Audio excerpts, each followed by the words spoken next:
More than 21 centuries ago, a mechanism of fabulous ingenuity was created in Greece, a machine capable of indicating exactly how the sky would look for decades to come, the position of the sun and moon, lunar phases, and even eclipses. But this incredible invention would be drowned in the sea and its secret forgotten for 2,000 years.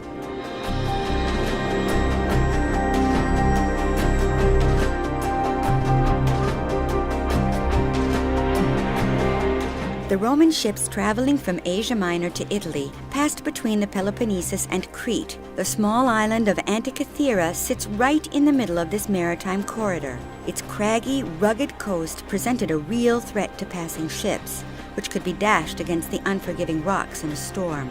This is precisely what happened around 70 BCE to the ship filled with treasures we now call the Antikythera wreck.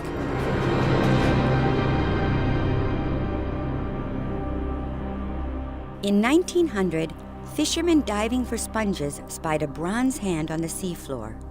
They told the Greek authorities, who, the next winter, searched the Antikythera coast around the shipwreck. Half concealed in the seabed, they found more than 200 amphorae, some of them intact. Nearby were the usual objects of a ship's crew, such as oil lamps. There were also finely worked vases. The more they searched, the more exceptional objects came to light. In fact, this Roman boat, perhaps on its way from Rhodes or the coast of Asia Minor in what is today Turkey, had been carrying some of the most prized works of art of its day.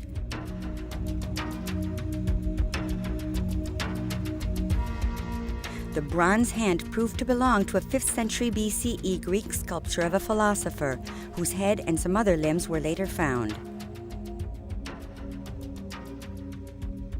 Another major discovery was a bronze of Phoebe, a Hellenistic masterpiece sculpted around 340 BCE.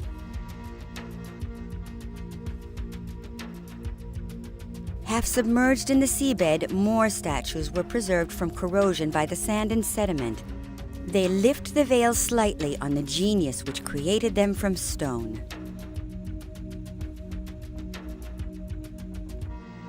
Amongst these sublime objects, the divers found an intriguing bronze item, about 20 centimeters high, which began to disintegrate as soon as it was removed from the water. From the first, scientists realized that this was a mechanism for astronomical data.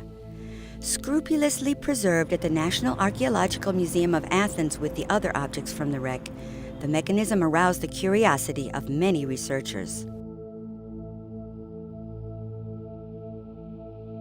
It was only in the 21st century that modern tools for scanning could penetrate the corrosion to reveal in 3 dimensions the interior of the machine.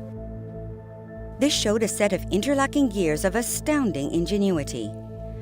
High-resolution photographs using different exposures brought to light inscriptions on the sides of the machine which appeared to be part of an instruction manual. Scientists compared the numbers inscribed in the text to the number of teeth in the gears and their arrangement, and applied these to the known astronomical cycles of antiquity. Thus, a reliable reconstitution has been made. All the clues point to the same date, including the metallurgical analysis and especially the text analysis. The form of the letters is typical of the period, and the vocabulary used is found on all the other texts of the same period. Given the extensive information we have, a reliable reconstitution can be made.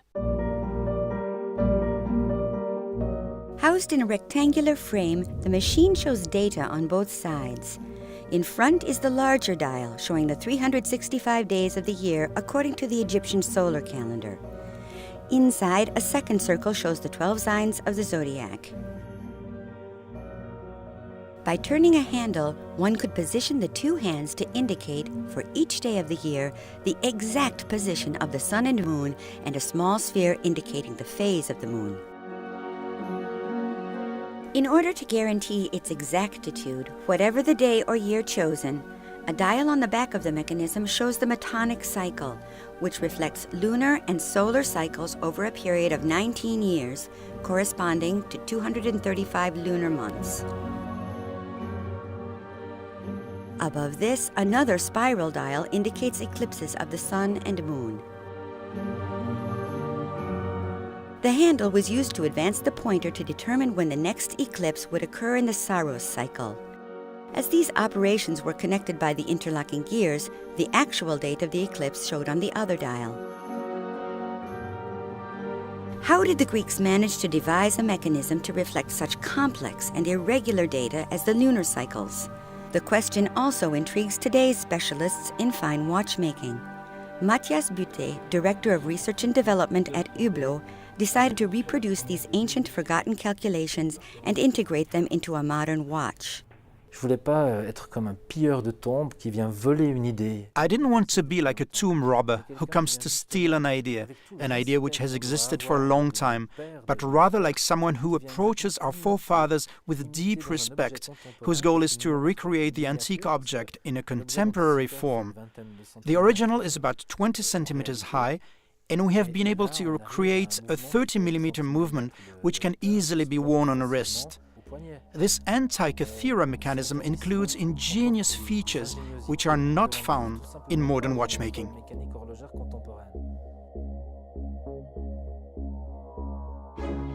Several writers in antiquity, including Cicero, mention the existence of similar machines, but the Antikythera mechanism is the only one which has been recovered. It was recently discovered that it also indicates which cities would host future Olympic Games held every 4 years. It is also believed to trace the path of certain planets, including Venus. Who invented this machine? For whom and for what purpose? We still have no answers to these questions, but research continues, constantly uncovering further mechanical and mathematical subtleties, adjusting our perception of the ancient world and its technology.